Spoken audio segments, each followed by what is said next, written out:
അപ്പോൾ ജീവിതത്തിൽ ഈ പറഞ്ഞ പോലെ രോഗങ്ങൾ ഇങ്ങനെ വരികയാണ്, ഒന്നിന് പുറകെ ഒന്നായിട്ട് രോഗം. അത് ശാരീരിക കാരണങ്ങളായിട്ട് നമ്മൾ അത് അവഗണിക്കും. പക്ഷേ പല സ്ഥലത്തും ട്രീറ്റ്മെൻറ്റിന് പോയിട്ട് ഇതിന് മാറുന്നില്ല. ഡോക്ടേഴ്സ് പറയണത് നിങ്ങൾക്കൊരു പ്രശ്നമില്ല എന്ന് പറയാം. അപ്പം എൻ്റെ യുക്തിയാകെ കൺഫ്യൂഷൻ അവിടെ. എന്താണ് എൻ്റെ പ്രശ്നം? എത്രയോ സ്ഥലങ്ങളിൽ ചികിത്സ ചെയ്തിട്ട് വർഷങ്ങളായിട്ട് മാറാത്ത അസുഖങ്ങൾ, വളരെ സിമ്പിളായ ചില അസുഖങ്ങൾ. അപ്പോൾ അങ്ങനെ ചിന്തിക്കുകയാണ്, എന്തുകൊണ്ട്? യഥാർത്ഥത്തിൽ വർഷങ്ങളോളം മാറാത്ത ചില അസുഖങ്ങൾ ഏതോ ഒരു ചെറിയ ഒരു MBBS ഡോക്ടറെ അടുത്ത് പോയിട്ട് മാറിയ കേസുകളുണ്ട്. അതിൻ്റെ കറക്റ്റ് ഡയഗ്നോസിങ് നടക്കാത്തതുകൊണ്ടാണ്. അപ്പോൾ കൃത്യമായിട്ട് അതിൻ്റെ ഒരു ഉത്തരം കിട്ടുന്നില്ല.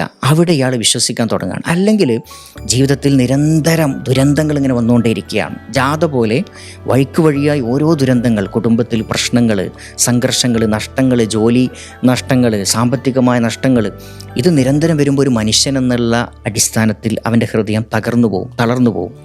അപ്പോഴും അവൻ തേടുന്ന ഉത്തരം എന്താണ്? Y me? എന്തുകൊണ്ട് എനിക്കിങ്ങനെ?